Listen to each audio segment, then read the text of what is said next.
আমরা কোনদিনও ক্ষমতার জন্য লড়াই করি না।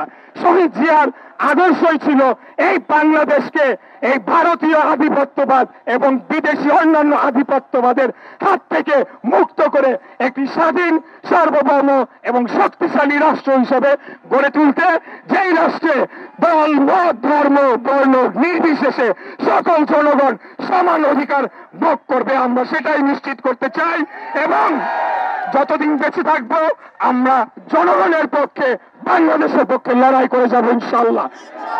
তারপরে যদি জনগণ আমাদেরকে সুযোগ দেয়, যদি জনগণ আমাদেরকে চাকরি দেয় দেশের জন্য কাজ করার জন্য, তাহলে আপনারা দেখেছেন যে ইতিমধ্যে সবাই জানে, এটা পুরো বিশ্বে ছড়িয়ে গিয়েছে, বিএনপির যে 31 দফা, সেটি হাসিনা পালিয়ে যাওয়ারও বহু আগেই আমরা বাংলাদেশ জাতীয়তাবাদী দল বুঝতে পেরেছিল বাংলাদেশ রাষ্ট্র সংস্কার দরকার।